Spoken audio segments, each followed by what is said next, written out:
Walaupun bumbunya sama, nasi liwet yang dimasak dalam magicom atau rice cooker akan berbeda rasanya dengan yang dimasak secara tradisional menggunakan kastrol. Ternyata kastrol berperan penting dalam setiap kenikmatan nasi liwet Sunda. Ya, sesuai namanya, nasi liwet kastrol seharusnya dimasak dalam periuk yang disebut kastrol dalam bahasa Sunda. Hidangan satu ini memang tergolong istimewa. Nasi harum gurih dengan aneka lauk di dalamnya, serta penyajiannya yang khas, yakni menggunakan kastrol atau orang-orang di Sumatera menyebutnya periuk, membuat kuliner satu ini sangat diminati untuk berbagai acara keluarga. Seperti syukuran, ulang tahun, arisan ibu-ibu, bahkan juga acara makan-makan di kantor. Memang sih, nasi liwet Sunda seolah punya racikan khas yang membuat panganan satu ini begitu istimewa. Lalu, apa sih rahasianya? Apa memang ada hubungannya dengan penggunaan kastrol? Menurut saya kastrol tuh liwet tuh memang pakai kastrol ya. Kalau nggak pakai kastrol tuh kayaknya bukan liwet. Jadi kalau pakai kastrol tuh bumbunya lebih meresap gitu kelihatannya. Yang jelas beda ya, jauh lebih enak, bumbu lebih meresap yang pastinya, dan khas Sunda tuh memang mantap ya makanannya. Secara umum, nasi liwet Sunda adalah nasi yang dimasak dengan bumbu rempah dalam periuk yang disebut kastrol. Biasanya nasi liwet dinikmati bersama aneka lauk yang bercita rasa gurih dan asin seperti ayam, ikan asin, cumi asin, lalapan, sambal, petai, telur dadar, sampai aneka pepes. Ngeliwet sendiri berasal dari kata ngeluwerken dalam bahasa Sunda yang berarti mengeluarkan atau menyajikan makanan dalam satu loyang atau wadah. Nasi liwet Sunda berbeda dengan nasi liwet Jawa. Nasi liwet Jawa alias nasi liwet Solo dimasak dengan santan, sedangkan nasi liwet Sunda tidak. Jika nasi liwet Sunda menggunakan lauk pauk yang gurih dan asin, nasi liwet Solo disajikan dengan lauk yang cenderung manis sesuai lidah orang Jawa, seperti telur pindang, daging ayam opor, dan are atau gumpalan santan. Dari segi penyajian, nasi liwet Solo disajikan dengan pincuk daun pisang, sedangkan nasi liwet Sunda disajikan dengan alas daun pisang. Bagi masyarakat Sunda, nasi liwet sudah jadi hidangan favorit untuk dinikmati bersama keluarga dan orang-orang tercinta. Dalam serat Sentini disebutkan nasi liwet sudah ditemukan di kawasan Bogor tahun 1814. Orang-orang zaman dulu ternyata kerap melakukan traveling dari berbagai daerah datang ke kawasan Jawa Barat untuk mencicipi nasi liwet. Di Jawa Barat sendiri, isian atau lauk nasi liwet juga tak semua sama. Campuran nasi liwet di desa Cibulu biasanya berupa ikan jambal. Di kawasan Subang, isiannya ikan cucut, kadang juga jengkol. Di Pangandaran, biasanya ikan nila. Tapi ada juga yang isian atasnya justru daun singkong dan bunga pisang. Nasi liwet sekarang umumnya sudah menggunakan lauk pauk yang komplit. Ngaliwet itu bagi orang Sunda ya, itu menjalin silaturahmi kebersamaan satu sama lain. Dan itu juga tidak ada istilahnya sekat-sekat ya, atau kasta-kasta, nggak ada. Semuanya sama, satu amparan, istilahnya cek Sunda satu amparan. Jadi satu tikar bersama kita makan di situ. Kalau untuk masyarakat orang Sunda kan biasanya dimakan pada saat hajat lembur ya. Jadi hajat bumi, rasa syukur kita terhadap budidaya tanaman, budidaya alam yang melimpah. Biasanya disajikan, kemudian juga menjadi bentuk rasa kebersamaan ya, karena dimakannya nanti beramai-ramai gitu. Dulunya masyarakat Sunda yang bekerja di perkebunan harus melewati jarak yang cukup jauh untuk sampai di tempat kerja mereka. Karena itulah mereka membawa bekal nasi liwet sebagai upaya penghematan.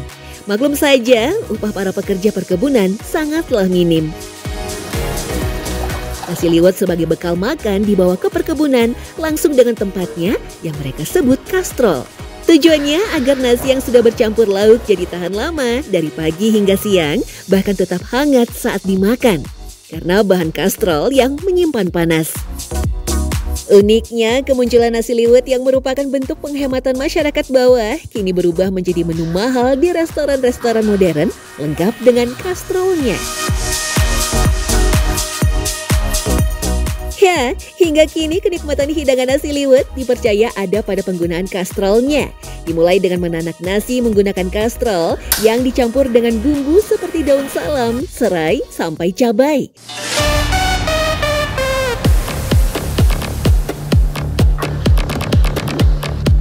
Setelah nasi liwet matang, aneka lauk pauk dimasukkan ke dalam kastrol agar cita rasa nasi dan lauk pauknya menyatu dengan nasi liwet hingga tercipta kelezatan maksimal. Walaupun saat ini menanak nasi lebih mudah dengan rice cooker atau magicom, penggunaan kastrol tetap dianggap tak tergantikan untuk menghasilkan rasa dan aroma yang berbeda. Nasi liwet dalam kastrol dinilai jauh lebih nikmat.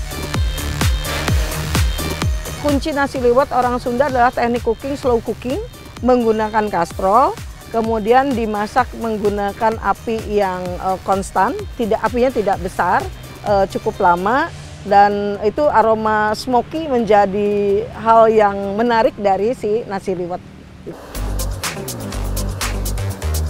Rice cooker ataupun magicom umumnya berukuran cukup besar sehingga perputaran uapnya tidak merata.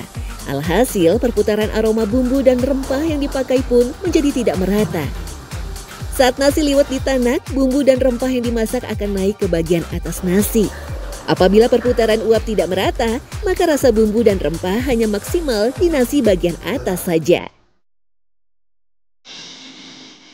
Budaya ngeliwet yang tetap dipertahankan hingga sekarang membuat industri pembuatan kastrol pun terbilang cukup masif.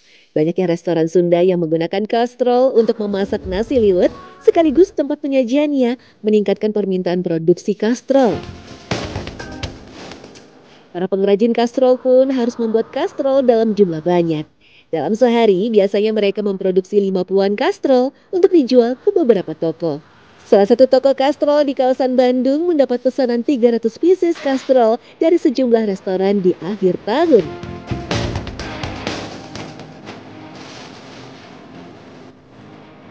Biasanya Pak yang dipakai buat bikin nasi liwet tuh yang nomor berapa? Nasi liwet biasanya yang kecil untuk 1 porsi.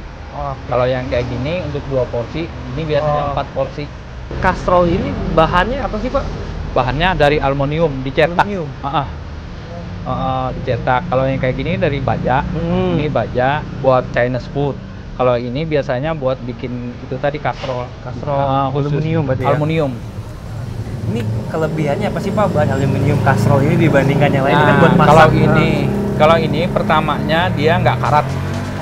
Nggak akan karat. Kedua, rasanya kalau nasi lebih enak. Lebih enak. Kalau ngaliwet itu jadi rasanya bumbunya apanya itu semua jadi kerasa di sini. Kerasa pakai ini. Satu kastrol ini dihargai mulai dari 70.000 hingga 120.000 tergantung ukuran. Proses pembuatan satu kastrol pun dapat memakan waktu 5 sampai 6 jam. Kastrol-kastrol ini sebenarnya tak hanya untuk nasi liwet, tapi juga bisa dipakai untuk memasak apapun, seperti memasak sayur atau sekedar memanaskan masakan. Kastrol sangat sering digunakan saat camping karena praktis dan dianggap bisa tetap menjaga makanan agar tetap hangat. Umur pakai kastrol umumnya 6 bulan hingga 1 tahun. Sementara untuk restoran, biasanya mereka hanya menggunakan kastrol selama lebih kurang 8 bulan karena menipisnya bahan pembuat kastrol akibat terkena panas api yang berulang. Kelebihannya selain tadi Pak, apa lagi sih Pak? Rasanya lebih enak, matangnya lebih bagus, terus lagi mudah dibersihkan, mudah dibawa. Apalagi kalau camping kepakai, jadi ini bisa buat nasi, bisa buat sayur, bisa buat memanasi yang lainnya. Apa aja. Kalau diganti bahannya selain aluminium bisa nggak sih Pak? Nggak bagus. Nggak bagus ya? Paling cocok udah aluminium. Dulu ada kita bikin besi, kayak yang kayak gitu, tapi kurang bagus hasilnya, bisa karat. Oh bisa karat. Nanti bau. Ngeliwet Sunda dengan ciri khas menggunakan kastrol membuat suatu hidangan tak hanya sekedar urusan mengenyangkan perut, tapi juga hangatnya kebersamaan dalam kesederhanaan.